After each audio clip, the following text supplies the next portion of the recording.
Hi everyone, it's Shannon with J&S King Family Farm. I'm out in my high tunnel today. You can see there's some dead stuff back there. But underneath this here, the spinach that we planted last fall, it dried out in here and I wasn't able to get water down here. So it didn't develop at all over the winter. But now that the snow has kind of melted and gone down, because we're on a hill, so it kind of comes through the high tunnel, some of it has actually started to germinate, which is great. So it's not a loss. It's kind of scattered around the place because I found my cats in here and they moved it all over the place. So what I had to do was block it so they couldn't get in here.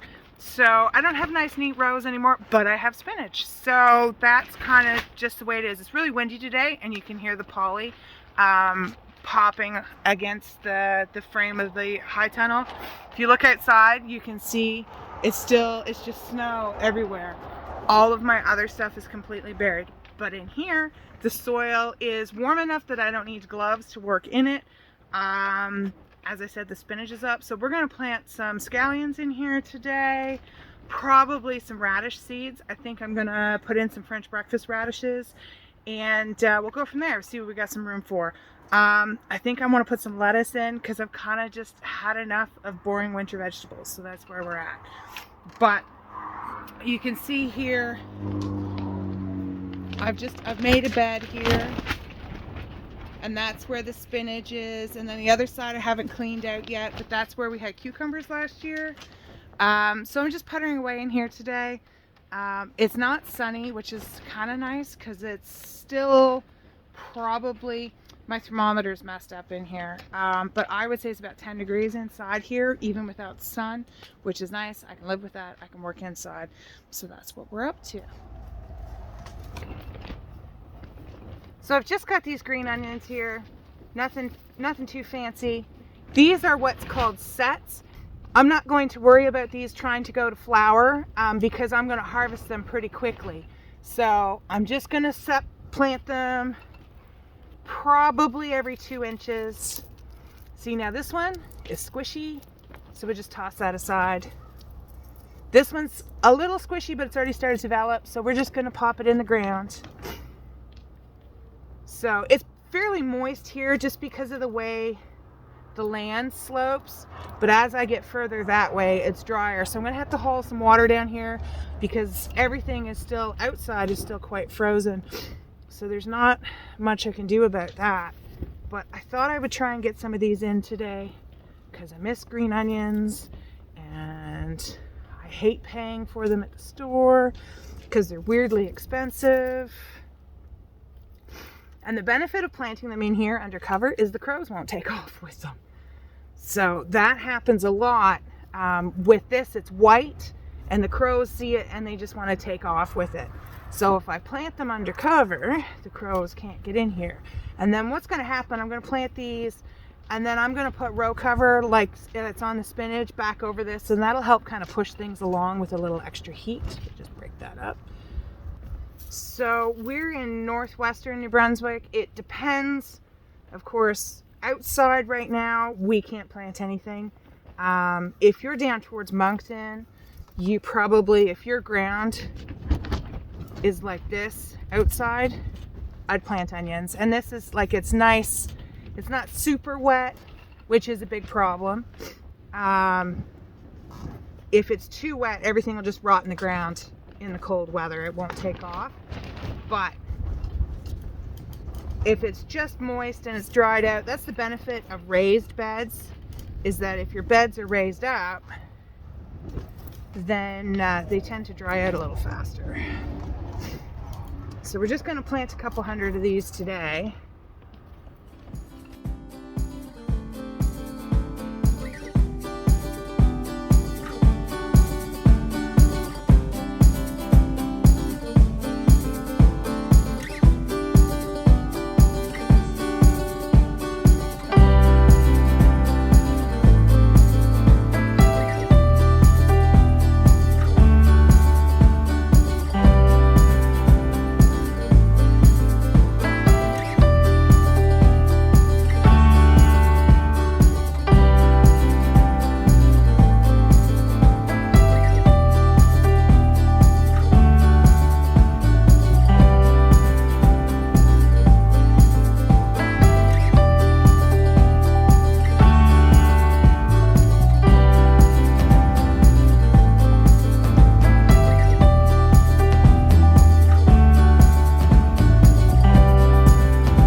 what these wickets do is help me hold the frost cloth up over the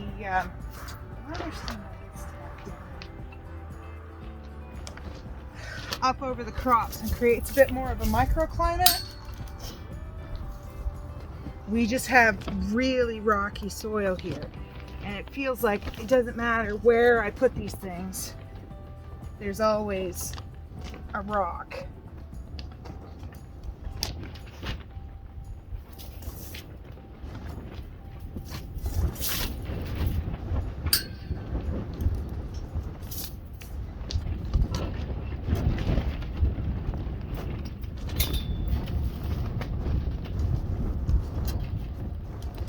So these, I bought these at Dubois Ag. I'll link them down below.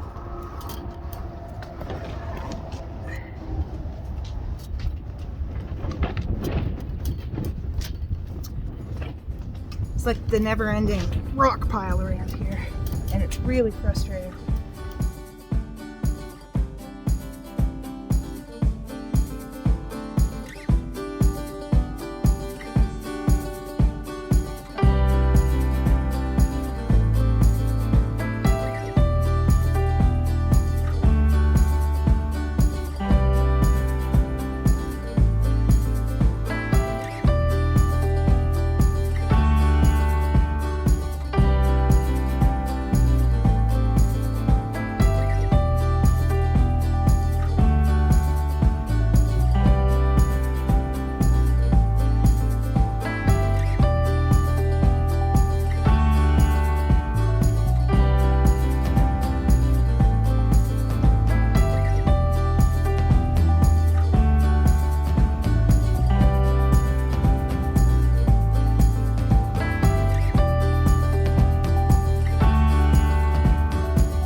So we planted this area. When I was done planting, I realized, when I started putting up the wickets, I realized that I was almost to the end with the radishes, so I went back and I just finished it off with radishes. And so we covered it with the wickets and some frost cloth, and that just helps make a bit more of a microclimate. Things will develop a little faster, hopefully. It's quite warm in here today, but underneath that gives you an extra 4 degrees or so. This is an Ag 19. I'll link it down below. I bought it from Dubois Ag as well. And that's kind of it for today. I've got some potting up to do, and that's probably what I'm going to do up at the house. So I'm just going to grab some pots down here and head up to my grow room and get started potting some stuff up. So we're back up at the house. I stopped at the barn and I had a look at see what eggs were there. I've been collecting eggs this week. I'm getting ready to start another hatch. So I decided when I got up here, I cleaned out my incubator. I don't use bleach because it's styrofoam and the bleach will eat the styrofoam. I just give it a really good scrub with hot soapy water and that's it. And I'm going to set some eggs. So right now I have 36. I'm still waiting for a couple of girls to lay today. So I'm just going to set everything in the incubator, and I think when those girls lay this afternoon, probably in a couple hours, I'll fire it up. So that's what we're up to. We've got a nice collection of eggs this time that we've been collecting. Our black copper Moran has started to lay, which is kind of exciting. So I'm hoping they'll hatch. Black copper Moran are notoriously difficult to hatch out. For whatever reason, the shells seem to be a little bit tougher. But anyway, so that's what we've got. So we've got unwashed eggs. We're going to put them in the incubator here, and we've got some nice ones, and kind of get this set up, and then I'm going to make some lunch, and then I'm going to pot up some plants. So we didn't do too bad last time. I mean, the 10 eggs that were good, 9 of them hatched completely. The 10th one was fully developed, had completely zipped, and I was outside of the house and I didn't notice, and it couldn't, for whatever reason, it was upside down, and it couldn't, it was completely zipped, and I was outside of the house and I didn't notice, and it couldn't, for whatever reason, it was upside down, and it couldn't, it was completely zipped, and I was outside of the house and I didn't notice, and it couldn't, for whatever reason, it was upside down, and it couldn't, for whatever reason, it was upside down, and it couldn't, get itself righted, and unfortunately it didn't make it. I didn't see it soon enough, so it's partially my fault and I feel kind of bad, but we did pretty good. So out of the eggs that actually were fertilized and developed, we ended up with 9 out of 10. So, and had I been in the house, the 10th one would have actually hatched completely. So anyway, so here we are. That's what I'm up to. Just get this set up. It's almost lunchtime. My husband's gonna be home. He's gonna be hungry, and I'm kind of hungry too. I'm not really sure what we're gonna have for lunch. Maybe we have eggs. Maybe a frittata. See, aren't these beautiful? Look at. They're just such a beautiful dark brown color. So hopefully, I only have the one girl. I wish I had more. I had picked up 10, and unfortunately 8 out of 10 were cockerels, the chicks I grabbed. And I picked them up at like a little backyard sale. So I'm not too upset about it, and then the other hen, she just didn't, for whatever reason, she just never thrived, and then she didn't make it. So I'm just going to set those in. I've got these ones. So I've got 4 black copper morans so far. I'm hoping to grab another one today. She should lay by about 3 o'clock this afternoon. She lays late in the day, but we've got some nice blue eggs. So we're going to do a complete Easter egger hatch. It's really windy out there, and I keep thinking someone's coming up the driveway, and it's actually just the wind. So, and that's it. So I could get 1, 2, 3. I get 4 more eggs in here. So I'm gonna wait and see if she lays.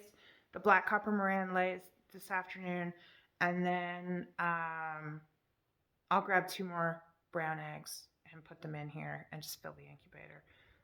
I like to run a full incubator. I find it works better. So that's what I'm going to do, and get that started. And then in 21 days, hopefully we have chicks. But I'll show you the candling on day 10, and hopefully our rooster has had enough time to cover all the girls, or the majority of the girls, and they're actually all fertilized. It was kind of disappointing last time, but he'd only been in with them for a week, so he's now had over a month to cover the girls, and so hopefully that works out. But we're in the market for another rooster, so we'll be looking around. So I'm just marking some of these. Well, I'm going to mark all of them with an X, just so that I can make sure that they're actually turning. I use pencil. Most people will tell you not to use anything other than pencil, just because eggshells are porous, and if you're using something like a Sharpie, it might not be good for your eggs. Like that. That one's no good. See the crack in that? We're not going to do that one. All right. So I'm just going to finish this, and then I'm going to have some lunch and pot up some plants. So I've got just enough potting soil down here to pot up these basil starts. And these were cuttings I made a little while ago. And I'm just going to pot them up. And then I'm going to have to, those big bales of soil are just too heavy for me to bring downstairs on my own. So I'm going to have to bust it open the back of my truck and fill a Rubbermaid tote with some of it and bring it down, because I just can't bring those down. They're way more than 100 pounds, and it's just too much. So, all right. So get these potted up, and then I have some tomatoes that need potting up. And I have a tray of status that's going to have to go up into, probably I'll put them into a 72 cell tray, because I should be able to plant them right now, but I can't, because there's still snow on the ground, and a crazy amount of snow. It's not even a little bit, but this time last year I could have been planting them out, and I know that if I hadn't got them ready to go out this time of year, there would be no snow out there, and I'd be kicking myself. So here we are. If I can't get it in the ground earlier, I just bump it up, and it's okay. It's a little more labor, but I got 2 more of those, but I don't have enough. I don't have enough pots, so I'll have to go get some more soil. And this one's getting kind of leggy, so what I'm going to do is I'm actually going to cut it right down there, and I'm going to strip these lower leaves off, and I will root that as a cutting. So, and I'm going to take that off because we don't need plants flowering, and I think those are okay. So I need to go get some more soil. So that's what I'm going to do. All right, we solved that problem.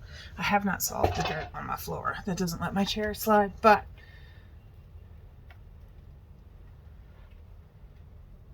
these just have really great root systems on them. Just fantastic.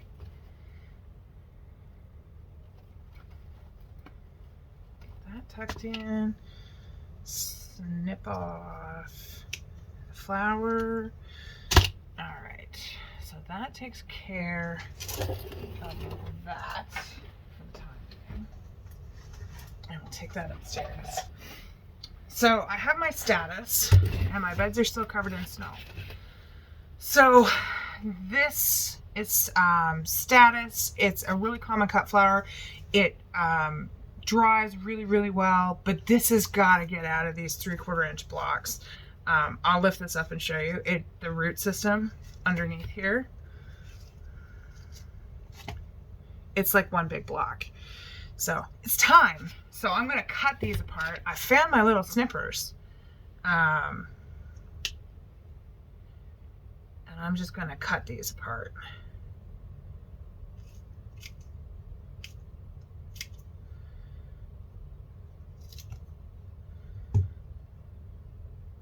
So part of the reason these are a little on the red-pink side is they're actually a little stressed out because they're in a space that's not too big. These do not get really tall. They tend to grow like in a flat rosette type shape. And then what'll happen is all of a sudden, and that rosette gets like 6 inches big, and then all of a sudden it shoots up this big spike, and that's the flower. So we're just going to take that and plug it into the 72 cell. It's not ideal. It's what we got. It's what we're working with, and it just has to be done. So it's not what I want to do. But in a bigger tray with a little more nutrients, they'll lose that reddish color. One of the reasons they turn red too is when you plant them outside in the spring, they like going out really early. They're known as a cool flower, so they will tolerate really cool temperatures, but they go a bit red, and from what I understand, that's actually a phosphorus deficiency, and it can't be fixed by adding phosphorus. It's like many nutrients, they all work together, and just like calcium for tomato, adding calcium to your tomato plants doesn't help them pick up calcium, and it won't end blossom end rot. What happens is when it's too cold, they can't pick up the nutrients they need. Okay, Mama's downstairs, baby. Oh no. Okay. So adding phosphorus won't fix it. It corrects itself as the soil warms up. And that's the issue. So whereas with tomatoes that have a calcium deficiency and you end up with blossom end rot, it's actually because of uneven watering doesn't allow them to pick up the calcium properly, and it causes blossom end rot. But adding calcium to the soil doesn't fix the problem. if your issue is they're allowed to dry out and then get watered really heavily. So you have to fix your watering for the calcium to work. My little guy is home. Hey, dude. Hi. What's going on? Making a video. Mama's making a video, yeah? Are you shoeless? Of course you are. Yeah. Can I watch TV? Yeah, I think you could probably watch a bit of TV. It's not very nice outside. Did you have fun at Nanny's? Yeah. That's good. What'd you do? Play with Lego. Awesome. Making the dinosaurs legs. Okay. All right, Mama's just down here, all right? Hey. Thank you.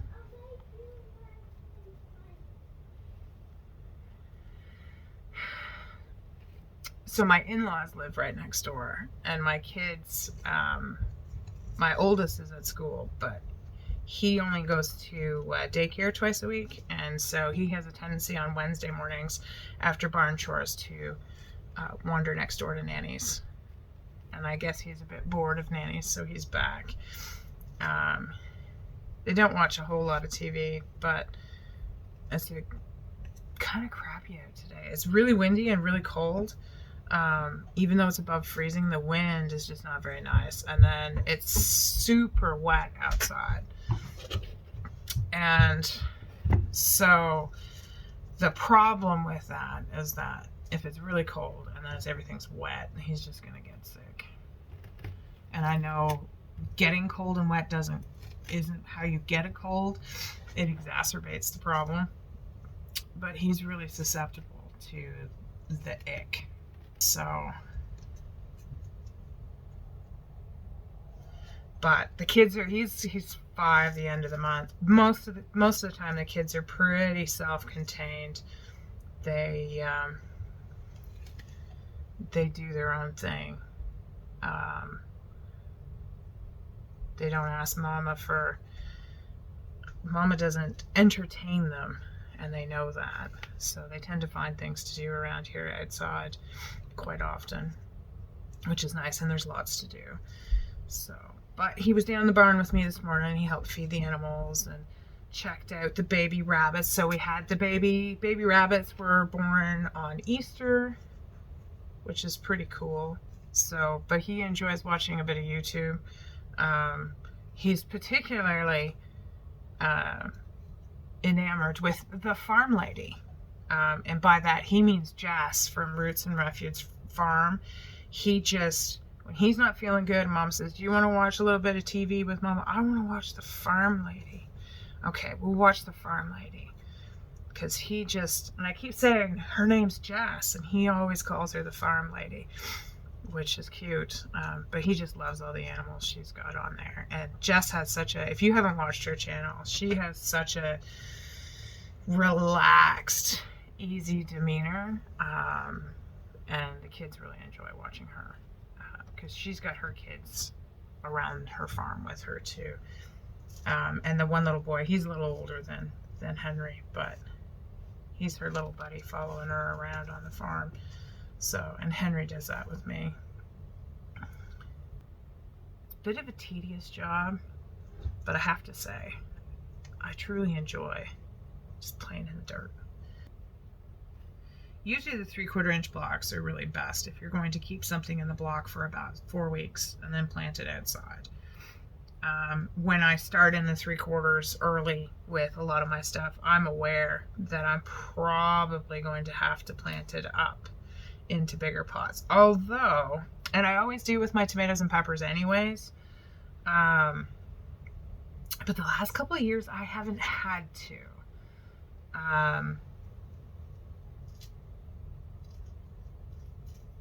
Yeah, that's what he's watching. He's watching Roots and Refuge Farm. It's cute. I can hear her voice. You guys probably can't pick it up. So, but yeah, the 3/4 inch block is really only good for about three weeks, which is fine. For a lot of things, that's just fine. This allows me to use less space for germination purposes, which works for me because I only have, I'm fairly limited. I try to keep this mess in this room and not have dirt through the whole house. So, funny, see that nice big long root? It's really time for these to get bumped up. They're going to be happy with this extra bit of soil here, I think. Oh, that worked out pretty well. I started 80 of them. This is a 72. So it looks like we've got 70 that worked out, which is just fine. I'm satisfied with that.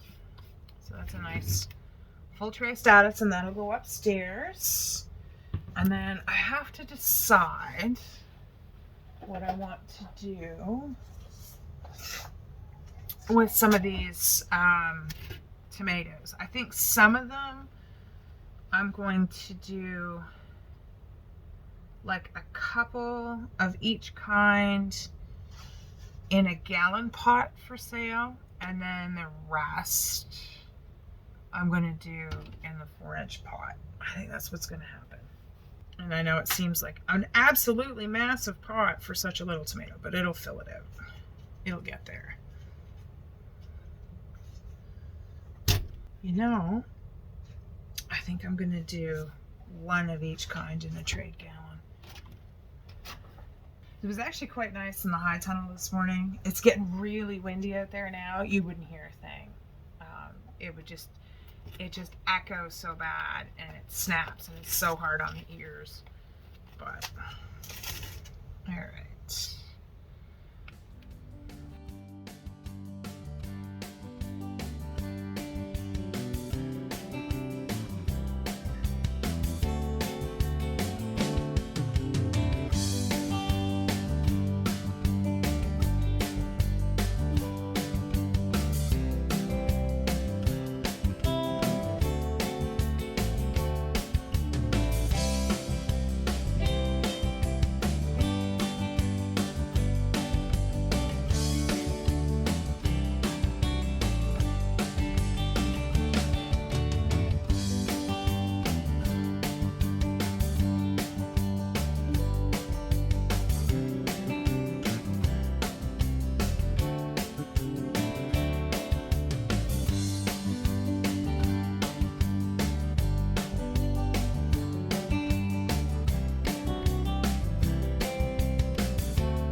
Found more pots. I even found more trays.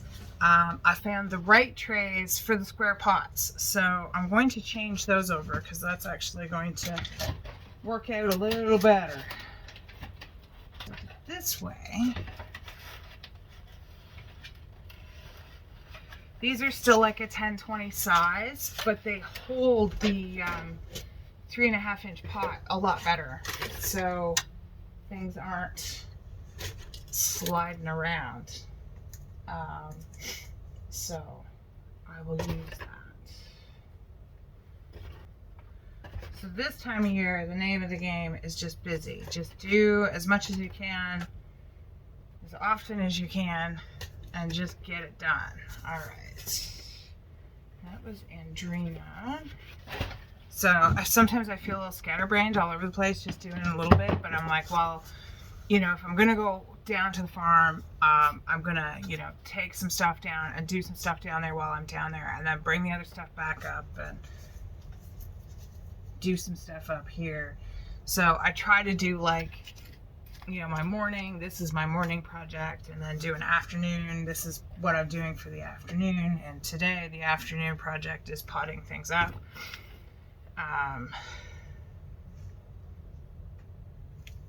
So that's what we're up to. When my kids were really little, they used to love these tags. And I remember one time I had everything potted up. I labeled everything. I took it upstairs. I put it on my grow lights. I came back downstairs for something. By the time I got back upstairs, and it wasn't even 5 minutes, they had pulled all the tags out. I had no idea what anything was. And I may have cried a little. So it's a little frustrating. Because, I mean, at this size, right, the tomatoes all look the same. There's no real identifying features. So, you know, gardening with kids is really fun. They seem to really, they just get it, you know. They're still really amazed by Mother Nature. I mean, I am, but they haven't been jaded. They're still, everything is magic, and which is really cool. They just love watching seeds germinate. We collected seeds in the fall, and my kids are just like, and this is going to grow another plant? And I'm like, yeah, it's going to grow another plant, which is really cool. And so they spent about 2 months after we collected the seeds asking me when we were going to plant them. So that wore off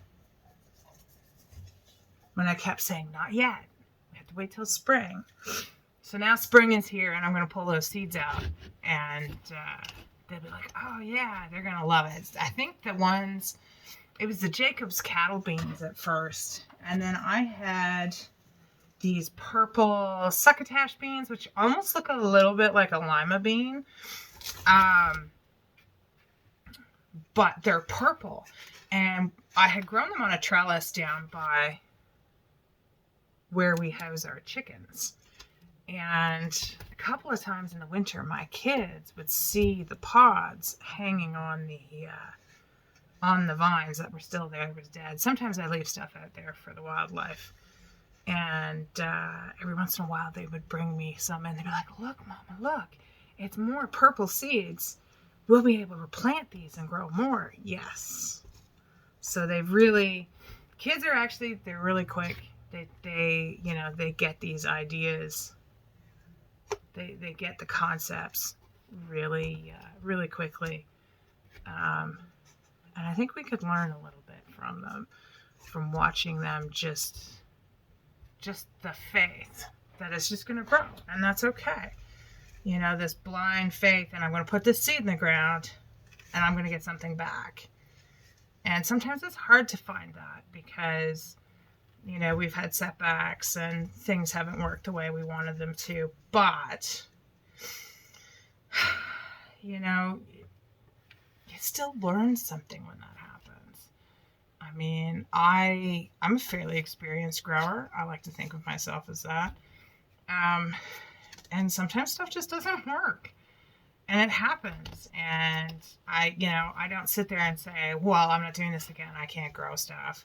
I try and learn from it and go, okay, well, we'll try it again, but you know, what happened this time, and maybe what can I do differently, you know, to change the outcome. Two more.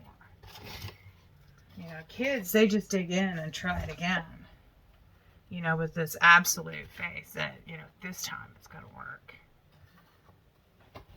So if you're fairly new to gardening, and you've had some failures, and you know, it's not you. We all do that. I kill plants all the time, you know, and it just happens, and that's okay. As long as you're, you know, learning from the experience, you got something from it. And I don't think gardening is something that you just completely master. I always think there's something to learn. I'm pretty sure Mother Nature's having a good laugh at us sometimes when we think we've controlled everything. I mean, all you have to do is let a garden go for a year and realize that Mother Nature will take it right over. And she knows what she's doing, right? So if we don't force it and force the seasons, sometimes things work out better for us. All right. These are actual, these are full-size cherry tomatoes called Napa Chardonnay. And I think that'd be really nice. I'm kind of excited about them.